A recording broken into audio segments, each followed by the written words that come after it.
Біз тақырыпты жалғастырамыз. Студияның қонағы қоғамдық денсаулық сақтау ұлттық орталығы директорының орынбасары Зарина Керуенова. Зарина ханым, қош келдіңіз студиямызға. Осы тамақтану тақырыбын жалғастырайық. Жаңа өзіңіз шығарылымның басында көрдіңіз, Қазақстан дұрыс тамақтанбаудан қайтыс болатын елдердің арасында 9-шы орында тұр екен. Жалпы енді 1-2 ғасырда бұл қазақтың тұрмысы да, тіршілігі де бәрі өзгерді. Өзгермеген бір нәрсе бар, ол біздің тамақтануымыз. Ол жаңағы ет, ұннан жасалатын тағамдар, қамыр, майлы тағам. Себебі осыда ма? Әрине, өкінішке орай біз қазір осы ондықтың 9-шы орында тұрмыз. Бұл германиялық неміс зерттеушілерінің зерттеу нәтижелері осылай көрсетіп отыр. Бірақ та дегенмен біздің ұлттық тағамдар соншалықты өлімге алып келетін зиян деп айта алмаймыз. Себебі әр халықтың өзінің тұрғылықты жеріне, салт дәстүріне, климатына сәйкес тамақтануына бейімделген сол тағамдарға. Сондықтан біз оны оншалықты зиян деп айта алмаймыз. Ал енді осы жерде сіз жаңа айтып отырсыз ғой, біздің қазіргі салтымыз өзгерген деп.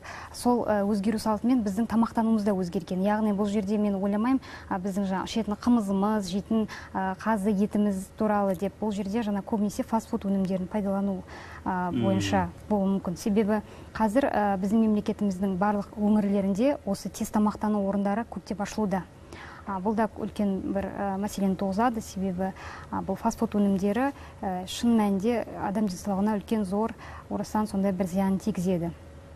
Онда жаңағы қолданылатын трансмайлар, әртүрлі химиялық заттар дейміз. Сол мәселе енді ол басқа тақырып әрине. Түсінікті, енді мынаған назар аударсақ, осы зерттеудегі жалпы алдыңғы ондықта тамада мемлекеттер екен. Ал алдыңғы үштікте Өзбекстан, Түркменстан, Қырғызстан. Енді сұрақ, осы көрсеткішті, жалпы мына көрсеткішті орталық Азия елдерінің ас мәзірінің бір-біріне ұқсастығы деп қана қоя салуға бола ма, әлде бұған халықтың әлеуметтік жағдайы, экономикалық жағдайы, тұрмыс деңгейі әсер етіп отыр ма? Бірінші кезекте ол ас мәзірінің ұқсастығы шығар деп ойлаймын. Себебі үш мемлекетте де осы айтып отырған ас мәзірі өте ұқсас. Оларда жаңағы майлы тамақтарды көп пайдаланады. Шай ішу мәзірінің өзінде ол бізден ерекшеленеді. Шайларына себебі көп мөлшерде тұз қосады деген сияқты. Сонымен әрине олардың экономикалық деңгейде әсер етеді. Орталық Азия елдері болсын, тмд мемлекеттері болсын, жалпы тұрмыстық жағдайда әсер етеді.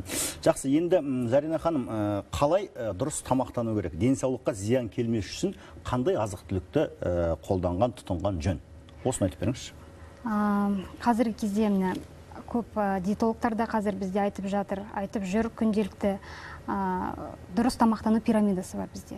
Сол дұрыс тамақтану пирамидасы бойынша көп мөлшерде күнделікті бірінші кезекте бұл көкөніс, жеміс жидектер, жаңағы айтамыз ғой, қияр, қызанақ, жаңағы алма күнделікті пайдаланатындарымызды. Соның пайдалану мөлшерін көбейту қажет.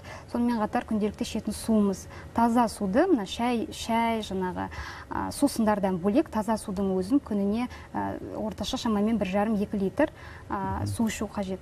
Және де сүт өнімдері, ірімшік, таза күйіндегі сүт, пастерленген сүт емес, мысалы, таза күйіндегі сүттерді де, сүт өнімдерін көп мөлшерде пайдалану қажет. Сонымен қатар аптасына 1 рет ас мәзірінде міндетті түрде балық өнімдері болу керек. Өйткені оның құрамында көптеген пайдалы заттар бар, йод бар. Сонымен қатар бұл жерде айтып кететін ең басты мәселе қазіргі кезде диета ұстаушылар көп бізде, мысалы. Дұрыс тамақтану бойынша диета ұстайды. Ол кезде ең басты ескеретін бір мәселе бар. Бұл адамның өзіндік ағзаның ерекшеліктерін ескеру қажет. Себебі бір диета бір адамға келсе, ол екінші адамға келмеуі мүмкін. Өйткені мысалы гастритпен ауыратын адам болуы мүмкін. Ол мысалы гастритпен ауыратын адамға жиі тамақтану керек. Аз мөлшерде, бірақ жиі. Себебі ол адам аштық жариялайтын болса, өзіне мысалы белгілі бір уақыттан артық аш жүретін болса, онда оның ағзасында жаңағы асқазанындағы қышқылдық мөлшері көтеріліп, кейін ол асқынып, асқазан жарасы ауруын тудыруы мүмкін деген сияқты. Жақпаса керек емес, ұстамау керек. Зарина ханым, бізде жаңағы Астана базарларындағы кейбір азық-түліктің бағаларын білген едік.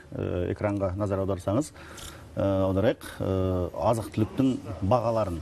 Сіз айтып отырған жаңағы көкөніс, міне еттің бағасы болсын, көкөніс болсын, жеміс-жидек болсын, бағалары әр базарда, әр жерде әрқалай ортақ бағалары міне осындай екен. Әрине, Зарина ханым, әрине көкөніс жеген, өзіңіз жақсы білесіз, пайдалы, жеміс-жидек болсын, көкөніс. Бірақ мына біз тұратын Қазақстанда сол қияр мен қызанақтың бір келісі мына 1 килограмм еттің бағасымен пара-пара, соған жете қабыл. Демек, осындай жағдайда халық не тұтынады, не жейді? Халықтың азғана қысқағана блицті берсеңіздер, көрсек. Етсіз қалай күн көреміз? Біздің ет керек, ыстық тамақ. Шөп жағын енді алматы, юрттар жағы жейтін шығар. Арзан болмаса да енді алам, мен субвенциядан етті алам. А көкөністер қымбат шығар? Ну, етсіз тамақ жемейміз, иә. Ет жақсы көреміз. Огурцы масқара, бұны теңге почти 900 теңге. Одан анау банан арзан. Зарина ханым, көрдік тұрғындардың, Астана тұрғындардың бұл жаңағы өзінің ойлары. Әрине біз айтып жатырмыз. Сол сіз айтып отырған әрине жеуге керек білеміз. Қияр мен қызанақтың бағасы 1 килограмм еттің бағасымен пара-пар келеді. Әрине бұл енді қарапайым 60-70 мың алатын қазақ үшін бұл қонақ келмесе, қияр да қызанақ та өзінің дастарханда тұрмайтыны белгілі. Бұл енді экономикалық мәселе. Бұны үкіметтегілер алдағы кезде бұған жауап бере жатар. Ал сіздің келіп уақытыңызды бөліп сұхбат бергеніңізге алғыс білдіреміз. Жұмысыңызға сәттілік тілейміз. Құрметті көрермен, бүгін бізде студияда қонақта болған қоғамдық денсаулық сақтау ұлттық орталығы директорының орынбасары Зарина Керуенова. Мен сөз кезегін әріптесіме берем. Данияр, сөз сізде. Әңгімелеріңізге рахмет әріптес. Ал біз осы тақырыпты әрі қарай жалғастырайық.